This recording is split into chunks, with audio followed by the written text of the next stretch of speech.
Impresionante nube iridiscente. Esto sucedió en Vietnam, en Do Xin Minh Bail. Lo particular de esta nube iridiscente es que parece que está girando como una especie de tornado. El efecto es increíble.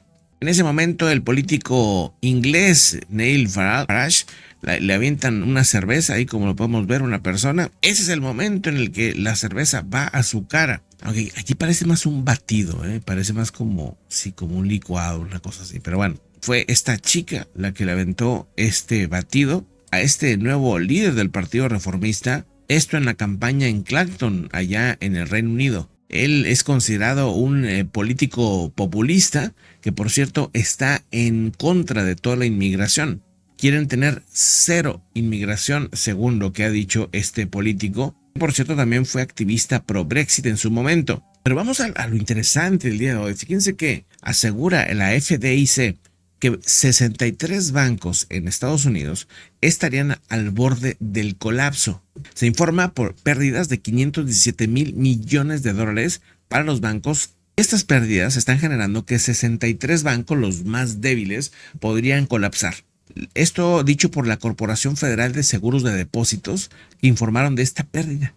517 mil millones de dólares. Imagínense la cantidad. Por eso mismo aseguran que los bancos estarían en insolvencia, lo que genera preocupaciones sobre la estabilidad de la economía de los Estados Unidos y el sector financiero de ese país.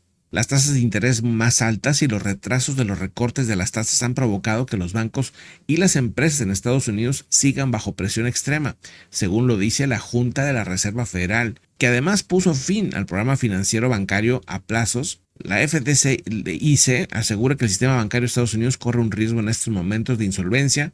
63 bancos tienen 517 mil millones de dólares en pérdidas no realizadas en el primer trimestre de 2024, que por cierto sucedió en también los crecientes costos de financiación. Se le llama pérdidas no realizadas en los bancos y en el mundo financiero las pérdidas en el valor de los activos que no se han vendido o no se han liquidado. Es decir, son pérdidas potenciales que se reflejan en los estados financieros debido a la disminución del valor del mercado de un activo, pero que no se convierten en pérdidas reales. O no es como que el dinero lo perdieron o los activos lo perdieron, sino que bajó de precio, bajó de valor X activo que ellos tenían. Sí, tienen los activos, pero perdieron esa cantidad de valor, 517 mil millones. Entonces, al perder esa cantidad de valor en los activos que ellos tienen, pues tienen insolvencia. No pueden, o sea, si la gente va y les pide el dinero, ¿no? Pues no van a poder pagar. Al menos 63 bancos están en ese problema de insolvencia. Los bancos normalmente su dinero lo tienen invertido en diferentes activos, en diferentes fondos, etc. Y si en este momento esos fondos están abajo, tienen mucha pérdida, por eso se le llama pérdida no realizada. O sea, pérdida de valor. Entonces, a la hora de querer sacar ese valor de los activos para poder pagar y solventar cualquier gasto, el mismo dinero de la gente, no lo van a tener. Al menos estos 63 bancos. Las pérdidas no realizadas, o sea, esta disminución de valor pasó de 39 mil millones a 517 mil millones en pérdidas de este tipo.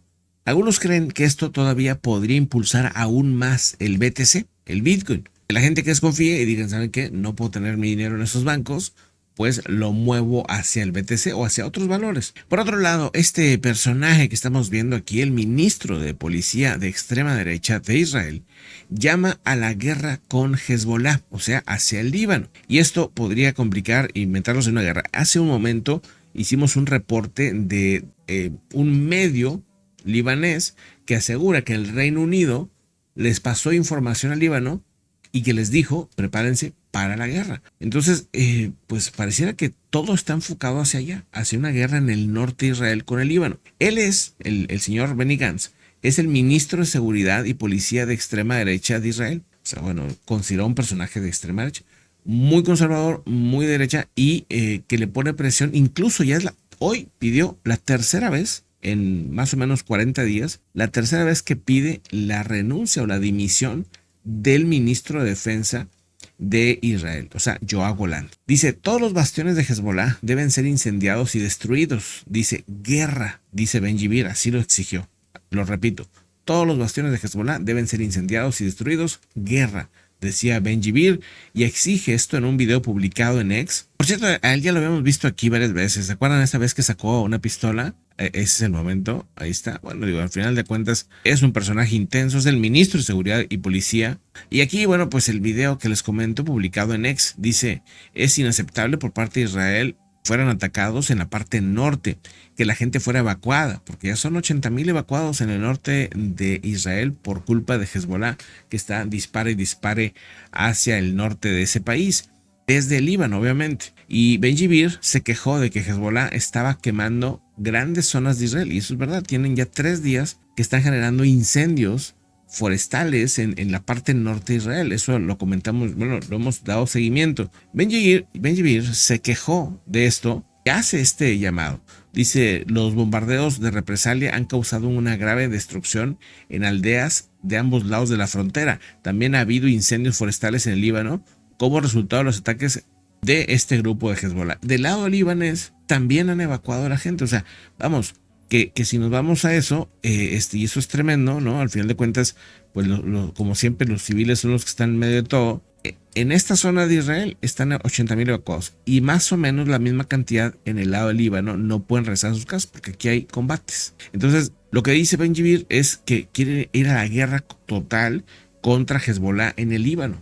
Ojo con ese tema, que podría escalar eso a un conflicto armado abierto ahora hacia otro frente, hacia el norte. Y con las potenciales consecuencias que esto puede tener, porque pues el Líbano tiene conexiones con Irán, específicamente el grupo Hezbollah. ¿Será suficiente internamente que el Líbano pueda detener a los de Hezbollah? ¿Será que lo quieran hacer? ¿O será que no les va a importar ir a un conflicto armado?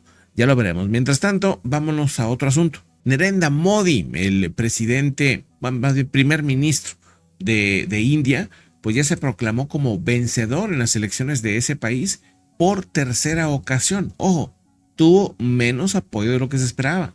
El primer ministro va a acceder al tercer mandato, que es algo histórico para la India, con una oposición muy fortalecida, por cierto. Sí, ha sido de los más populares del mundo, este personaje, considerado de los más populares del mundo, y ahora mismo pues está empezando a cambiar. La población ya no está tan contenta, hay cosas que no se han podido resolver, y esta victoria muy grande, como quiere, positiva para él, pues evidentemente ya no contó el Congreso a su favor.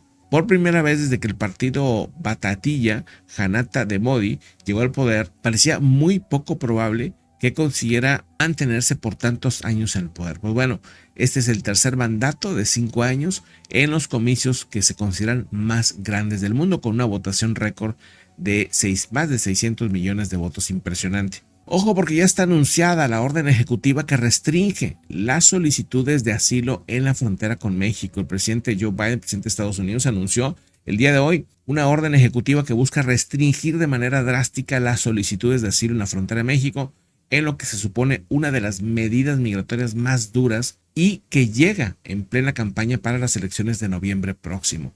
Esa orden, que entrará en vigor el día de hoy, permitirá a las autoridades estadounidenses deportar a quienes no cumplen los requisitos y los estándares que se piden para un asilo.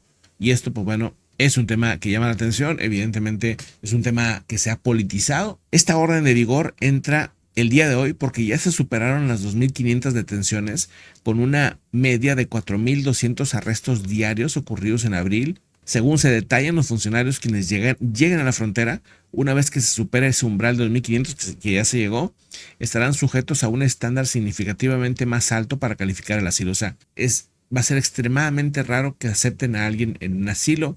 Esto, pues bueno, es un cambio migratorio importante para Estados Unidos, y que también, pues obviamente afecta a México, porque aquí a México pues llegan muchos de estos migrantes que vienen desde diferentes partes del mundo, sobre todo de Centroamérica y del sur de América, pero también de África, de Asia, etcétera. Y bueno, pues ahí esa medida los va a tomar por sorpresa, porque muchos ya van en camino.